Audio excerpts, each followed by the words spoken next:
Hello everyone, good morning. আজকে সকালবেলা ঘুম থেকে উঠেই দেখি মারাত্মক পরিমাণে কুয়াশা পড়েছে। তো আবার জানলাটা বন্ধ করে দিয়ে চলে আসলাম।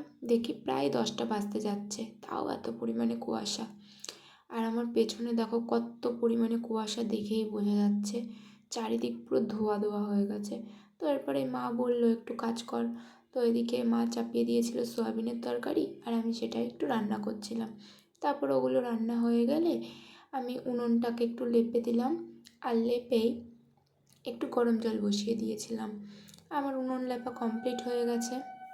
তারপরে ঘরটা মুছে চলে গেলাম বাসনগুলো মাজার জন্য। আর দেখো আমার বাসন মাজা কমপ্লিট। এরপরে মুখ ঠুক ধুয়ে কিছু খেয়ে নিলাম। তারপরে দেখলাম ভাই আসছে, তো ওর সাথে একটু ফাজলামি মেরে নিলাম। আর ইদানিং ও আমাকে দেখে খুব ভয় পাচ্ছে, কেন জানি না। তারপর ওকে একটু রাগানো হয়ে গেলে আমি চলে আসলাম এই পুকুর পাড়ের দিকটাতে। দেখো কত পরিমাণে কুয়াশা, কিচ্ছু দেখা যাচ্ছে না।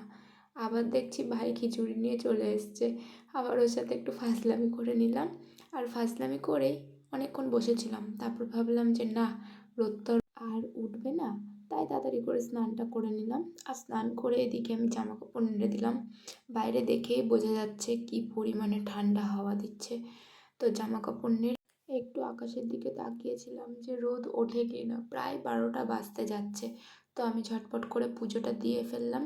আর পুজো দিয়েই যেহেতু খিদে পেয়ে গেছিলো, আমি খেয়ে নিলাম ভাত। আর ভাত খেয়ে দেখি মা আর ভাই রেডি হয়ে গেছে। তো ওদেরকে একটু রাস্তায় পৌঁছে দিতে গেলাম, যেহেতু ওরা যাবে কাকা বাড়িতে। আর এদিকে আমি আবার বাড়ি চলে আসলাম। বাড়ি একটু কাজকর্ম করে ঘুমিয়ে পড়েছিলাম। তারপরেই সন্ধ্যাবেলা উঠে সন্ধ্যাটা দিয়ে ফেললাম। আর সন্ধ্যা দিয়েই আমি বেরিয়ে গেছিলাম একটু বাজারে, একটু দরকার ছিল। তো বাজার থেকে আবার বাড়িও চলে আসলাম। বাড়ি এসে আমি একটু টিভি দেখে নিলাম, আর টিভি দেখে বই টই পড়ে তারপরে লুচি আর আলুর দম খেয়ে নিলাম। চলো আজকের মতো টাটা।